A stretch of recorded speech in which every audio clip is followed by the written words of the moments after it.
And let us welcome Tarek. He's sharing on the topic of raising the heart and mind towards God. So over to you, Tarek. Thank you. Thank you so much. I'm a member of Cocaine Anonymous. My name is Tarek, and it's good to be here. It's good to be with all of you. And I love Cocaine Anonymous. So whenever I get an opportunity to participate in NCA, it's just it's an ultimate pleasure for me. A power greater than myself separated me from crack cocaine and alcohol and a host of other substances on the morning of November 5th in 2007. And because of a loving and merciful God, the gift of separation, the program of Cocaine Anonymous and Alcoholics Anonymous, the fellowships of Cocaine Anonymous and Alcoholics Anonymous, and a group of people that I've traveled with these last 18 years that are excited about spirituality. They're excited about the realm of the spirit. They're excited about the power of God running through their lives. Because of all of these reasons, I have found it unnecessary to use cocaine, alcohol, or any other mind-altering substance to treat any degree of psychological pain that I am experiencing. And for a guy that comes from where I came from, doing the aimless walk at 3 or 4 in the morning, that is an absolute gift and miracle. And because of that gift, I believe I have a debt to pay God. And I think I'm the only one that can pay that debt. Now, I hope to circle back to that at the end of the talk. So we've got 35 minutes. So I'm not going to do a typical, to give a talk that's a version of my story. My story is my story. But, even if you have an hour to give a talk, you can't tell all parts of your story. You tend to focus on certain aspects of the story. And it's interesting to me when I first started doing giving talks like this or doing like weekend retreats, and I was terrified. What am I going to talk about for 35 minutes? What am I going to talk about for an hour? And now an hour is it's not enough time for me to talk about the power of God and what it's done in my life. It's really not. But I'm going to do the best I can with this topic because I think it's very important. This idea of how do we raise the heart and the mind to God. And part of that is this constant state of needing God. Because here's the irony of all of this. We stay in a constant state of needing God's help or needing God. And this is one of the most important things we can attempt to do. Otherwise, we drift into self-sufficiency and self-reliance. And it makes me more dependent on God when I am acknowledging that I need God or I need God's help. But when you show up and you put the crack pipe down or you put the drink down or you put the syringe down, we get better. We get better from abstinence. Then we work the steps and then we begin to wake up and our spirit begins to enliven, to become alive again because the drugs and the alcohol about snuffed it out. So we go through the steps and they start to work and we don't need God as much anymore. We don't need him as much as we did when we first got here. And that's the problem with spirituality and the 12 steps is they work very well. And so then we're left with this, it's the task we have. How do I stay thirsty? Carl Jung, him and Bill Wilson exchanged some letters in the early 60s. And Bill just happened to reach out to Carl Jung like a few months before he passed away. Wanted to thank him for playing an integral role in the start of Alcoholics Anonymous. And then Bill gets a letter back, and Carl Jung in his letter says that he believes what alcoholics suffer from and what they have on a low grade level is actually a thirst for God, a longing for God. And so that longing has always been part of what alcoholics and addicts, I believe, describe as something's missing, right? I'm sure all of us, if we go back to those early days when alcohol and drugs were working, we felt like we had discovered something. In Bill's story, he talks about, he discovered excitement. In the midst of excitement, he discovered alcohol. That's how it works for most of us with cocaine and all the other drugs. It's in the middle of excitement we discover these things. And do we think that way about this spiritual path? In the midst of excitement about my life, I discovered meditation. In the midst of excitement about my life, I discovered prayer. I discovered service work. I discovered the importance of writing inventory of how to make an amends. Uh, or are these just things, man, I got to do them because I want a life. I want what society and culture promises me. I want this bank account. I want money. I want credit cards. I want a car. I want to be able to travel. I want a retirement account. And if I do these things, there's a really good chance I can get them. And the dangerous part about that is that turns recovery and spirituality and spiritual practices into transactional practices. If I do this, I'll get this. And it's taken me a long time to realize what I'm about to say is that the reward of loving a higher power and loving God is the love of God. There is no other reward. And it's very hard. And I get it when you just hit a crack pipe 24 hours ago, or you put a spike in your arm, or you were in a bar with your bar and the bar stool. It's really hard to make that connection. But when we've been around for an extended period of time, we have to ask ourselves these questions. And then we have to discover our hypocrisy. Because I've been a hypocrite since I've been in Alcoholics Anonymous and Cocaine Anonymous. There are a lot of people out there, me included at times, will claim belief and trust and faith in this God. And I want to struggle with everyone with my conversations to prove that I am reliant. But then, I'm in my home group preaching from the rafters about this power. But then God brings me trials and low spots. He brings me a significant struggle, and I don't have the patience to sit through with it. And frequently I fall back into self-reliance instead of faith and trust. And despite the countless times I have publicly, I am a God soldier. I am a God reliant person. My sponsor loves to ask me, like when I call Ralph and I'm afraid, or I've got something going on that I just don't think is going to work out. His question to me is, Tarek, where do you fall on the God idea right now? Where are you on the God idea? And so how do we raise this mind and heart to God, to think about God? And it's in our big book. I'm going to read a few things, so just be patient with me. I'm going to read a few things out of 3 books. They're all, I don't know if Not God by Ernest Kurtz is conference approved or not, but I know the 12 and 12 in the big book are. And those are the books I'm going to read out of. And the first thing I want to read comes from page 25 in our big book. And it says, the great fact is just this and nothing less, that we have had deep and effective spiritual experiences, which have revolutionized our whole attitude towards life, towards our fellow travelers, and towards this universe that God created. The central fact of my life today is the absolute certainty that God, the creator is what the book says, God, it says has entered into my heart, but I don't look at it that way. I think God has emerged. The great reality was always deep down within. The home, the heart, the human heart is, and spiritually speaking, is the home of God. That's where it sits in our existence. I believe. I could be wrong. That's what I choose to believe today. So the absolute certainty that God has emerged from my heart and lives in my life in a way which is indeed miraculous. He has commenced to accomplish those things for us which we could not do by ourselves. And it's interesting because a lot of us on this call, I'm sure, are aware of like the importance of the 10th step, especially the 10 step promises on 84 to 88. And we talk about we've entered the world of the Spirit, right? Well, you wouldn't appreciate this talk about entering the world of the Spirit and raising the mind and heart to God if you didn't hear the parts of my story where did I come from?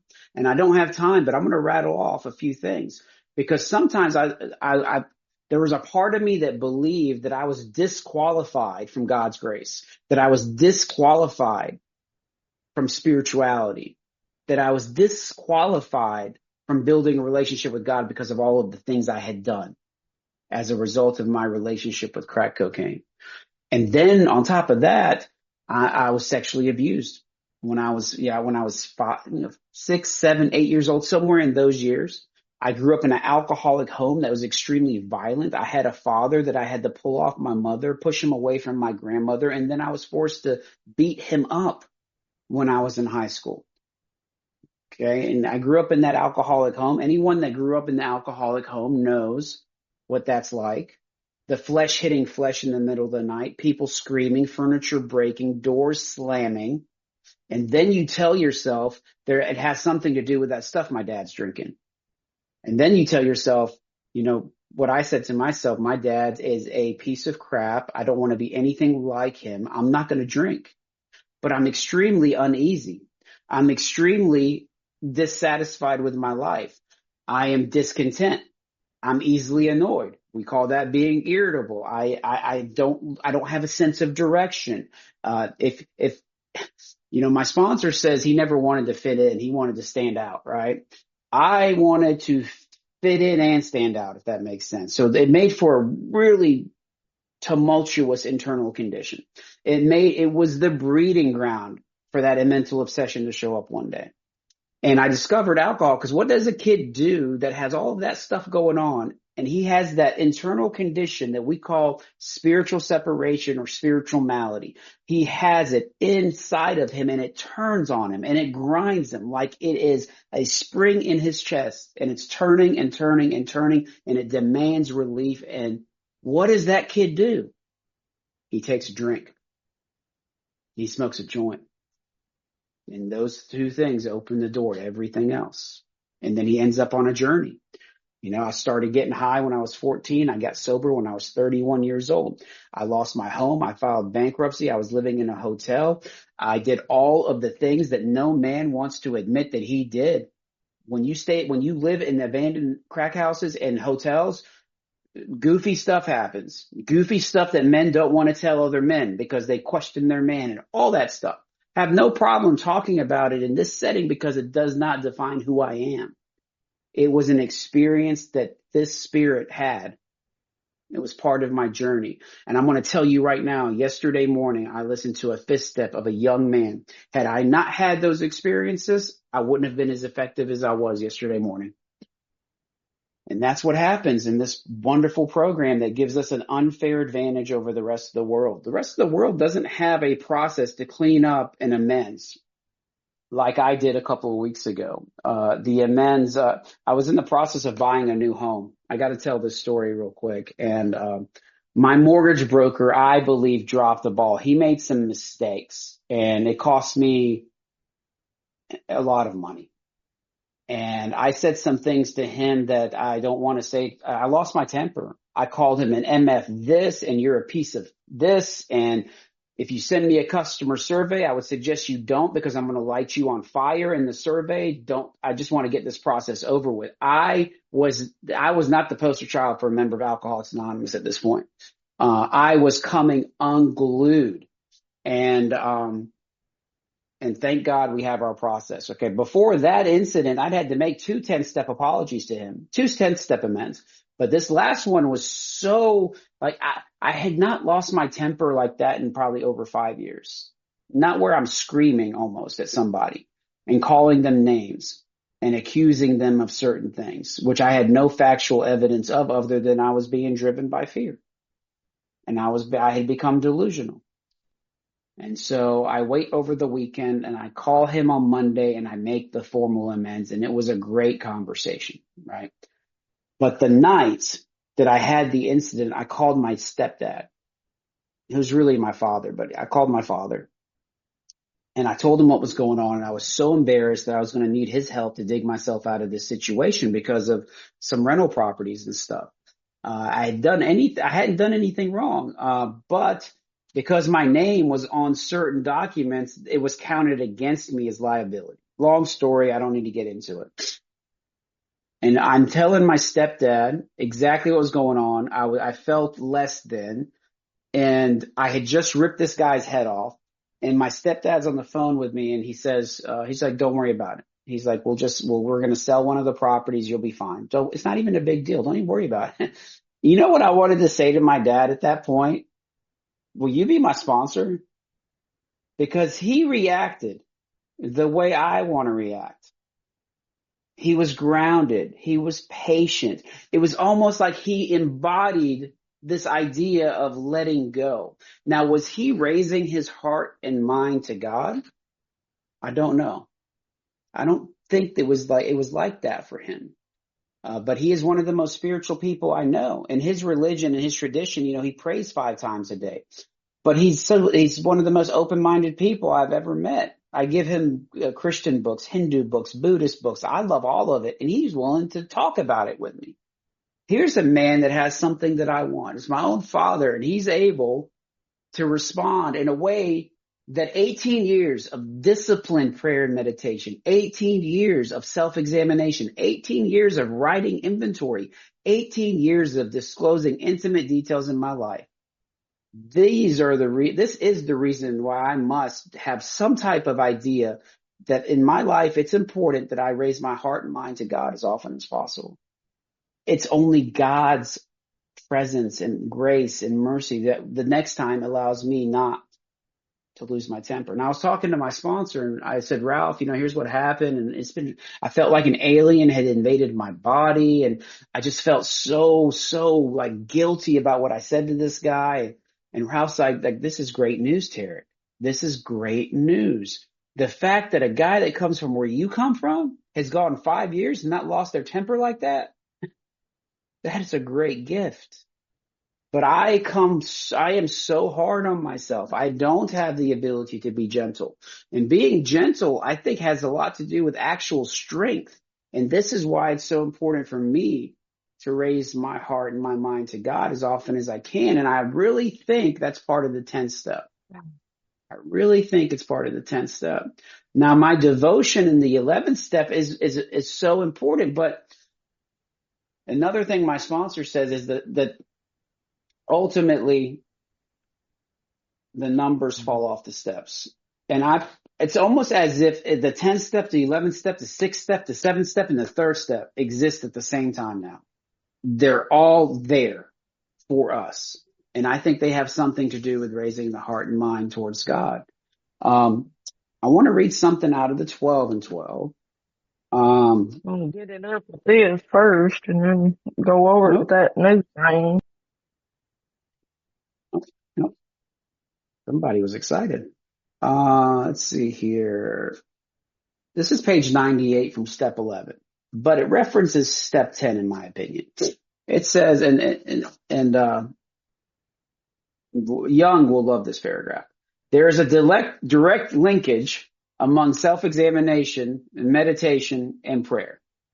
Taken separately, these practices can bring much relief and benefit, but when they are logically related and interwoven, the result is an unshakable foundation for life. Now and then we may be granted a glimpse of the ultimate reality, which is God's kingdom. In my opinion, this is just Tarek's opinion, quote unquote. God's kingdom is accessed in the present moment. It's not someplace I'm trying to get to by performing good deeds here while I'm on earth. That's just not the way I look at it. It's something that can be experienced here, right now. When I have access to God's kingdom and I see God everywhere, I begin to see God in myself if I can see God in you.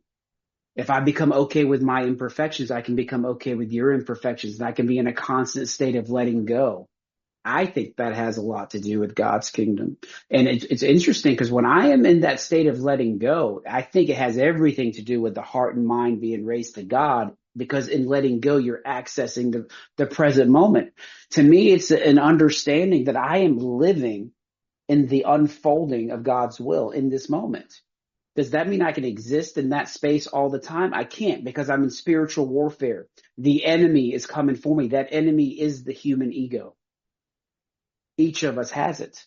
I think by design we have it. Think about it. What drives me into more spiritual work? My encounters, the burning the burning inside of me around my ego identification.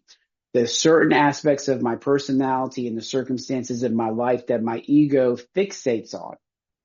That creates a burn. That's where my lust and my desires and my greed and my gluttony, that's where all those things show up. And so when I'm able to let go and be okay with my imperfections and be okay with your imperfections and see God, the great reality deep down within me, and I see the great reality deep down within you, it changes the way I show up for the moment. Maybe it even provides me with the ability to be a child of the moment. And so the self-examination is the 10th step. That's a step that we're literally walking around with at the end of the day, that all of the other steps, I believe, are feeding into. The 10th step, being brought into the world of the spirit. Don't you wish there was a sign on the 10th step up the staircase? It says, hey, on the wall, it says, now, Tarek, you are entering the world of the spirit. But there's no sign to tell me I've entered the world of the spirit. How do I know? In my opinion, one of the ways I found it, well, in my experience, it was when I woke up one day or I was in the middle of an experience and I realized God had done for me what I couldn't do for myself. The impact of God on me in that moment was sudden and profound. It wasn't a gradual idea. I think for every person sitting on this call, when you have a day in your life, when you take God's hand and you realize that God just did for you what you could not do for yourself, I think that is a powerful, sudden, impactful experience. And I think it has everything with entering the world of the spirit. And so as I'm walking through the day, trying to raise my heart and mind to God, in my way of looking at it, I'm really trying to work this 10th step, because in examining myself as I walk, I'm examining step 6. What am I rubbing up against? Okay. And then I can ask myself, where am I on the God idea? Can I let go? Can I drift closer to God's sufficiency and away from self-sufficiency? And anything that moves me away from self-sufficiency, in my way of looking at it, is humility.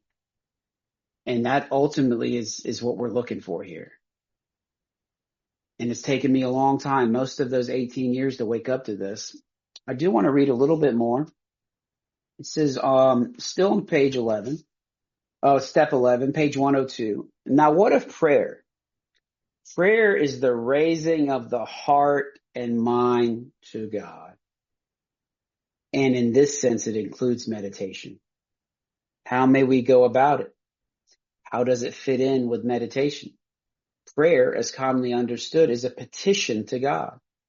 I'm asking. Having opened our channel as best we can, we try to ask for the right things, of which we and others are in the greatest need.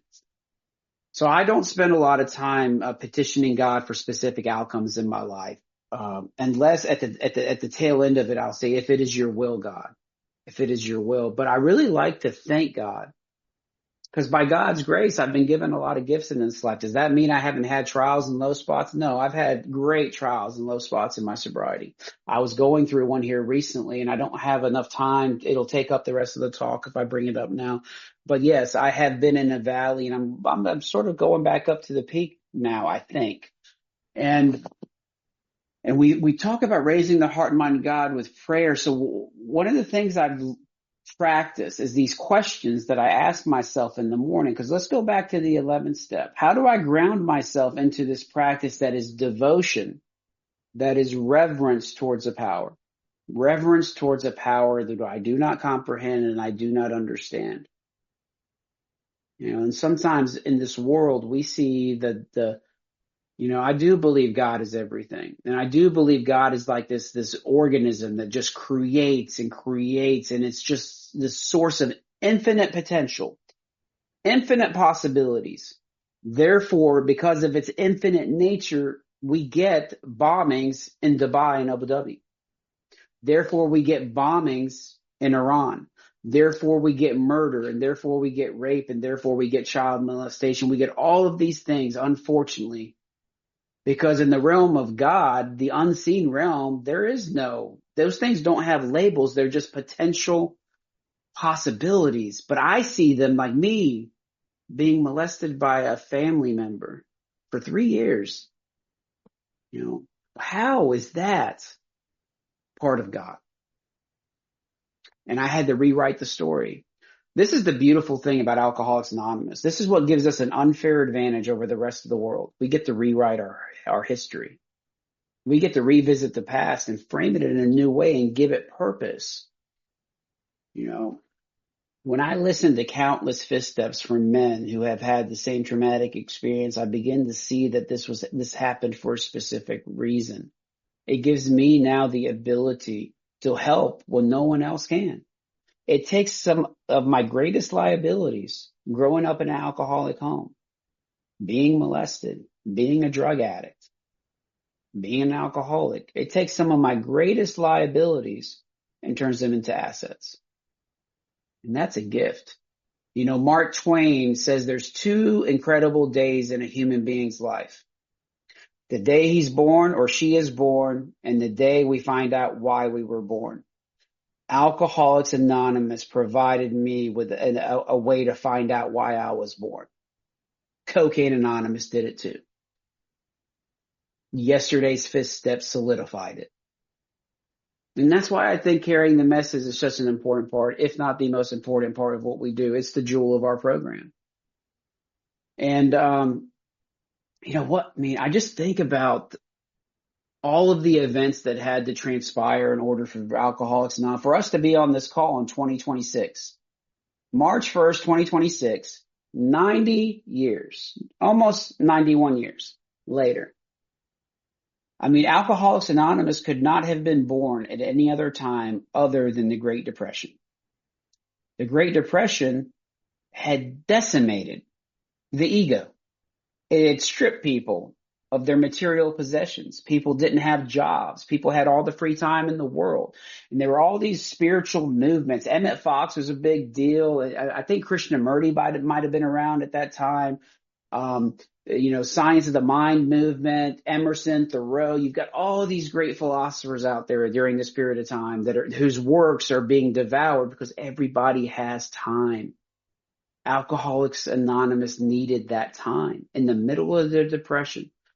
You know, that's Norm Alpe, this guy, he's an old AA speaker. He has a talk. Clancy has a talk too. It's called Seconds and Inches from Not Being Here. We have so many of them. The Big Bang of Alcoholics Anonymous. When did it happen? And was it an example of seconds and inches? I really think that they were. And we can trace it all the way back to Roland Hazard going to Switzerland to see Carl Jung. At that time, Sigmund Freud and Adler were enormous psychologists / psychiatrists. So was Carl Jung. But for some reason, Roland Hazard ends up with the one of them he's all about the spiritual realm and the unconscious and the archetypes and all of those that have to do with religion. He's about it. That's where we end up. And if you listen, I mean, Bill Wilson has been, I think he's been quoted as saying Roland Hazard could be considered a founder of AA. Carl Jung could be considered a founder. What if he didn't end up with Carl Jung? Ebby Thatcher. He is a really horrible drunk whose parents have exiled to Vermont. He is drunk one day, decides he wants to paint his house, blows up his house with a shotgun. He gets arrested. He had driven his car into someone's home and got out of the car and asked for a drink. This is our founder sponsor, Ebby. And Ebby gets released into the custody of Roland Hazard and two other men at court. And he goes home by himself. There was no sober companion for him. I don't know if you guys have sober companions in Europe, but we got them here in the States. Okay, that's a whole nother story. Let me get down off the soapbox. Okay, so Ebby is at home by himself and he has 4 quarts of beer. And for some reason, he decides to walk down the street to a neighbor and give them the 4 quarts. When has Ebby Thatcher ever walked away from a drink? But Ebby Thatcher, he wasn't raising his heart and mind to God, but seconds and inches we are from not being here if Ebby had not done that. You know, and then, I mean, you think about Ebby reaching out to Bill Wilson, you think about the November talk in the kitchen, and then, of course, we have the Mayflower Hotel. And could it be when Bill Wilson was laying in his bed, December 13th or 14th, 1934? When he's depressed and they're trying to wean him off the DTs and giving him all the medication, and Ebby's coming to visit him and he keeps on struggling with the God idea. And he says, if there is a God, show yourself to me. And Bill has his burning bush experience. What if Dr. Silkworth had a big ego the next day when Bill told him what had happened and said, "Oh, Bill, that's nothing. Bill, if you keep talking about it, I'm going to put you in a straitjacket and we're going to put you in a padded room." But that's not what he got. Silkworth said, "Bill, whatever happened, it's better than you were yesterday. You better hold on to it." Seconds and inches, the big bangs. These are all big bangs, right? I don't know. Maybe they are, maybe they're not. Of course, the Mayflower Hotel, right? Bill hears the glasses. He decides to call a drunk. And then he meets Bob after Silkworth tells him, "Don't talk about the spiritual solution, talk about the problem." These are all examples of the hand of God. And I think one of the ways we have to raise the heart and mind to God is to see the hand of God in everything. Everything. We try at least. And the last thing I'm going to leave you with is this incredible book that I highly recommend if you have not read it. It's an AA history book. It's called Not God. And what it really means, the title is sort of like a play. He's like, alcoholics struggle with the idea that they're God and they're not God. That's where the title comes from. I still love to play God from time to time. He says something here. There's a guy from St. Louis who was a Jesuit priest who showed up on Bill's door in late 1940, November, on a rainy night. His name was Father Ed Dowling. And I wrote in my book, where would AA be if Father Ed had not knocked on this door? Because Bill was in a deep depression at this point. Okay. So it's referring to Bill's fifth step with Ebby and what kind of fifth step it was. And then it says, then Bill had unburdened himself, especially to Ebby. But it was only now, as this evening with Father Dowling wore on, that the man who had written AA's fifth step came to feel that he himself was finally taking his fifth. He told Dowling not only what he had done and had left undone, he went on to share with his new sponsor the thoughts and feelings behind those actions and omissions. He told of his high hopes and plans and spoke also about his anger, his despair, his mounting frustrations. The Jesuit listened and quoted Matthew. Blessed are they who do hunger and thirst. God's chosen, he pointed out, were always distinguished by their yearnings, their restlessness, and their thirst. In pain, Bill asked if there was ever to be any satisfaction. The priest almost snapped back. Never, never any. He continued in a gentler tone, describing as this divine dissatisfaction. That which would keep Wilson, describing as divine dissatisfaction, that which would keep Wilson going, always reaching out for unattainable goals. For only by so reaching would he attain what, hidden from him, were God's goals. This acceptance that his dissatisfaction was the very thirst could be divine was one of Dowling's greatest gifts to Bill Wilson and Alcoholics Anonymous. Another was to prove less happy from the Jesuits' own point of view.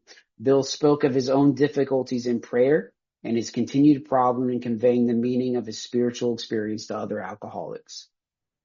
There was a move afoot within the fellowship. Just then, he told Dowling to change the phrase in the 12th step to spiritual awakening, away from spiritual experience. It seemed to Bill an attempt to mask rather than to clarify the role of the divine in the alcoholic's salvation. Tartly, Father Ed offered a succinct response. If you can name it, it's not God. Years later, Wilson would paraphrase the expression back to Dowling as a partial explanation for his difficulties in accepting the Catholic faith. You know, and I just wonder, man, this man sponsored Bill for the next 20 years, Father Ed Dowling. And he talks about this thirst and dissatisfaction. And I think sometimes we get caught up, and when God doesn't give me my money and doesn't give me my job, it doesn't give me the relationship and doesn't give me all the things that the material realm says equal successful life, that I start to question. But I think it's a veil that's dropped. None of that stuff is important. Dissatisfaction and remaining thirsty are important, because I don't know about you, but I've achieved a lot of those gifts and I still sometimes think there's something missing. And the irony of it all is we don't get free of that thing that's missing unless we give everything away. A friend of mine has a meaning called addition by subtraction. That's what we're doing here. We're letting go. Sometimes we hear something's missing and I get convinced I got to go find whatever it is that's missing. And that's not what we're doing here. In raising the heart and mind to God, I have to address this spiritual dissatisfaction. And I hope to God that I'm always dissatisfied with my spiritual condition, so I keep seeking. You know, the greatest gift that God ever gave me was my recovery. And what I do with that recovery is my gift back to God. And I hope God's as pleased with my gift to him as I am with his gift to me. I'm a member of Cocaine Anonymous. My name's Tarek. Mhm. Thank you so much, Tarek.